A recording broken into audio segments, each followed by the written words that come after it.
కాబట్టి ఈరోజు తెలంగాణ సమాజం అంతా గమనిస్తుంది. టీఆర్ఎస్, బీజేపీ, ఎంఐఎం వ్యూహాత్మకంగా ఒకరికొకరు సహకరించుకుంటూ ఒకరి రాజకీయ ప్రయోజనాన్ని ఇంకొకరు కాపాడుకుంటూ కాంగ్రెస్ పార్టీని ఏ విధంగా బలహీనం చేయాలని కుట్ర చేస్తుండ్రో ప్రజలకు కళ్ళ కట్టినట్టుగా కనిపించింది. ఈ వ్యవహారాలన్నిటిని కూడా తెలంగాణ ప్రజలు చూస్తూనే ఉన్నారు, గమనిస్తూనే ఉన్నారు. అందుకే రాహుల్ గాంధీ గారి 2 రోజుల పర్యటనను ఇక్కడి ప్రజలు విజయవంతం చేసిండ్రు. చివరగా నిన్న రాహుల్ గాంధీ గారు ఆఖరి నిమిషంలో వారికి ఉన్న సమాచారం మేరకు కల్వకుంట్ల చంద్రశేఖరరావు గారు ఏ బిడ్డల త్యాగాల పునాదుల మీద వాళ్ళ శవాలను మెట్లుగా మార్చుకొని ముఖ్యమంత్రి కుర్చీలో 8 సంవత్సరాల నుంచి పదవి అనుభవిస్తుండో వాళ్ళ జ్ఞాపకార్థంగా వాళ్ళని స్మరించుకోవడానికి అమరవీరుల స్తూపాన్ని ట్యాంక్ బండు ఒడ్డున కడతా అని చెప్పిండు. తెలంగాణ వచ్చి 8 సంవత్సరాలైనా మొండి గోడలు మిగిలినాయి. 62 కోట్లతో పని మొదలుపెట్టి 200 కోట్ల రూపాయలు ఖర్చయింది. దాదాపుగా 150 కోట్ల రూపాయల అవినీతి అమరవీరుల స్తూప నిర్మాణంలో జరిగి దోపిడీకి పాల్పడ్డారు. ఆంధ్రప్రదేశ్కు సంబంధించిన కాంట్రాక్టర్తో వాళ్ళు ఇచ్చే కమిషన్ల కక్కుర్తిబడి ఈ రోజు వరకు అమరవీరుల స్తూపాన్ని పూర్తి చేయలేదు. కల్లారా రాహుల్ గాంధీ గారు అమరవీరుల స్తూపాన్ని చూసి అక్కడ పనులను పరిశీలించి నాకు స్పష్టంగా చెప్పెళ్ళిండ్రు. సంవత్సరంలో కాంగ్రెస్ పార్టీ అధికారంలోకి వస్తుంది.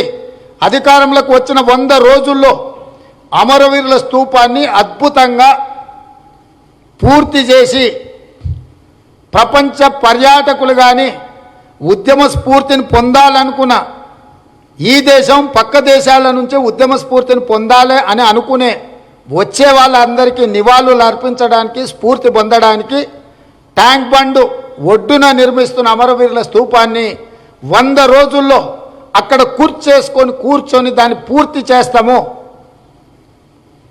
ప్రతి ఒక్కరూ గర్వపడే విధంగా తెలంగాణ బిడ్డల యొక్క త్యాగాలు చరిత్రలో చిరస్థాయిగా నిలిచిపోయే విధంగా అమరవీరుల స్తూపాన్ని పూర్తి చేస్తామని తెలంగాణ సమాజానికి భరోసా ఇవ్వమని రాహుల్ గాంధీ గారు తిరిగి బయలుదేరుతూ ఎయిర్పోర్ట్లో నాకు చెప్పి వెళ్ళడం జరిగింది.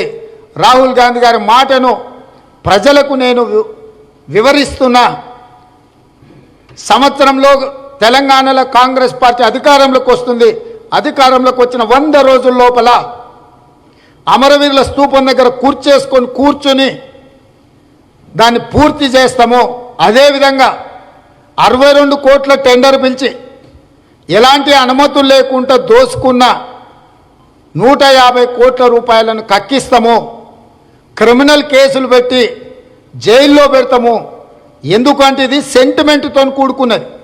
నువ్వు ఇరిగేషన్లను, మైనింగ్లను, ల్యాండ్లను, శాండులను, వైన్లను ఇంకా దేంట్లోనే నువ్వు దోపిడీ చేస్తే తెలంగాణ ప్రజలు చూసి చూడకుండా ఉందురేమో నాకు తెలియదు. కానీ యాదగిరిగుట్ట పేరు మార్చి యాదాద్రి పేరు మీద 2000 కోట్ల రూపాయలు పెట్టి కట్టిన గుడి చిన్న వాన వస్తే కకావికలం అయిపోయి కొట్టుకుపోయింది. భూకంపం వస్తే ఎట్లయితే భూములు పగిలిపోతాయో యాదగిరిగుట్ట దేవాలయం కూడా ఈరోజు కేసీఆర్ అవినీతికి బలి అయిపోయింది. కేసీఆర్ కుటుంబం యొక్క అవినీతి చీడకు ప్రజలందరూ యాదగిరి గుట్ట అని పిలుచుకునే నరసింహస్వామి కూడా కేటీఆర్ కుటుంబం యొక్క ధనదాహానికి బలి అయిపోయి అక్కడి పగుళ్ళు చూస్తే అంతకంటే ముందు రోజు భూకంపం వచ్చిన పరిస్థితులు అక్కడ కనిపిస్తున్నాయి.